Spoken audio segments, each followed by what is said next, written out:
warahmatullahi wabarakatuh. Perkenalkan, nama saya Wadrian Ahmad dari kelas 28D dengan NIM 18472411041. Baik, di sini saya akan menjelaskan secara singkat tentang jenis-jenis multimedia pembelajaran interaktif. Yang bagian A yaitu multimedia tutorials, terbagi menjadi beberapa bagian, yaitu yang pertama yaitu tentang interaction of the tutorial. Beberapa bagian pendahuluan program tutorial terdiri dari menampilkan tujuan pembelajaran, menstimuli pengetahuan awal peserta didik dan pretest. Kemudian dua yaitu question and response. Program tutorial tidak akan berhasil dengan baik apabila setelah menampilkan materi atau informasi tidak ditindaklanjuti dengan adanya interaksi. Interaksi dalam program tutorial yang yakni berupa pemberian pertanyaan yang harus dijawab oleh peserta didik. Jenis pertanyaan dalam program tutorial ini tidaklah sama dengan jenis multimedia lainnya.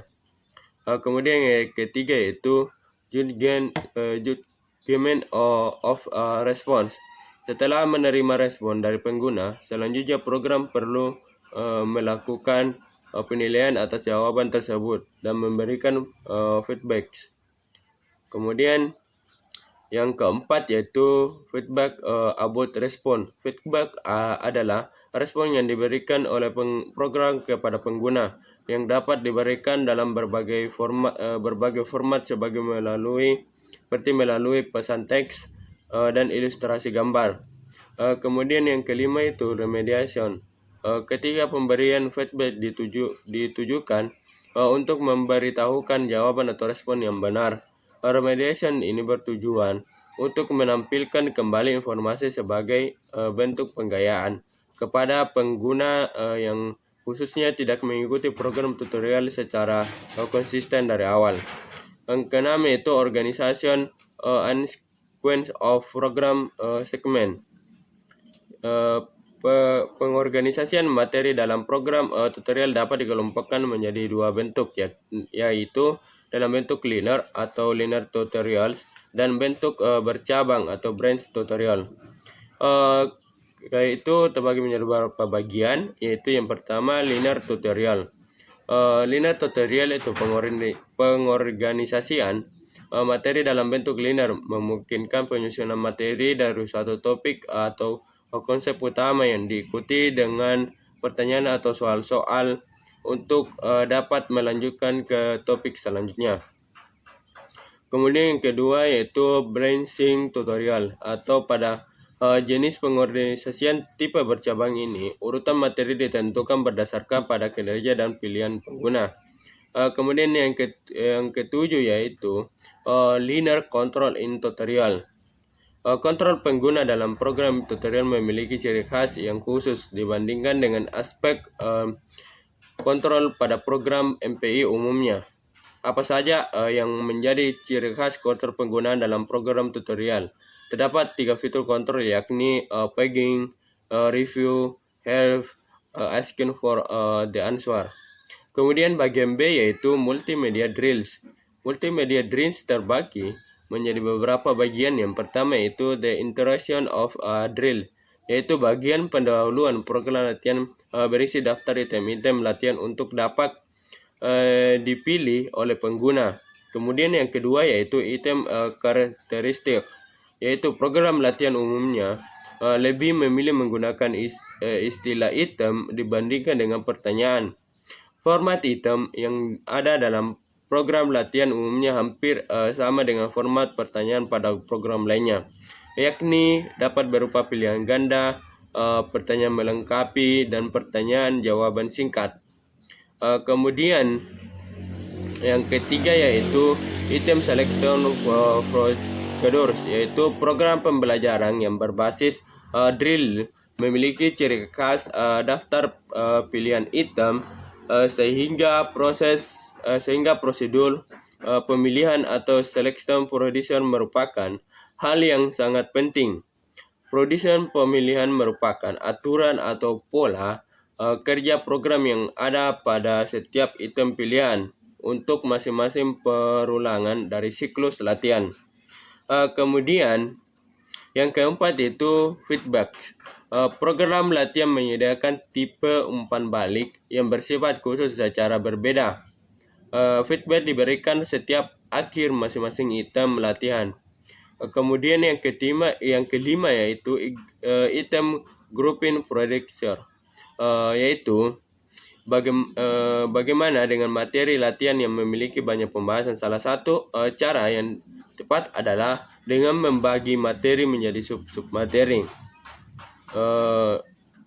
Kemudian yang keenam yaitu motivating the learner. Motivating the learner terbagi menjadi 5 bagian, yaitu yang pertama kompetisi, yang kedua yaitu pembelajaran kelompok, yang ketiga yaitu variasi tampilan, yang keempat itu penskoran, dan yang kelima itu games.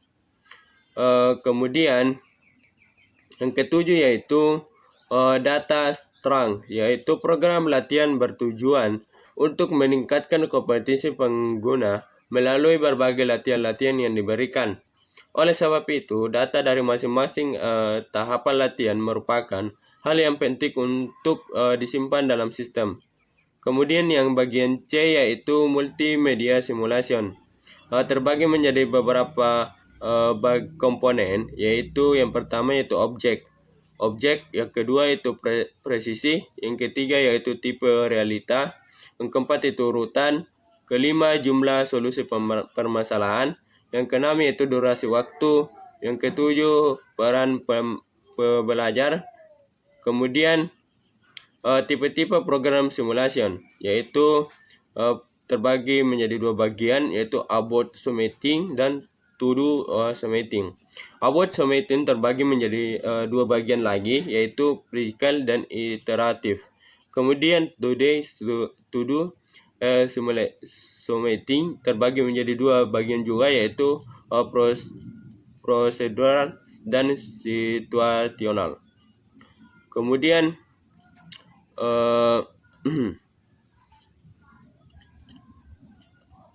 kemudian di sini bagian D yaitu multimedia education games, terbagi menjadi beberapa bagian juga yaitu yang pertama tujuan. Setiap permainan dipastikan memiliki tujuan, baik itu dinyatakan secara tertulis ataupun tidak.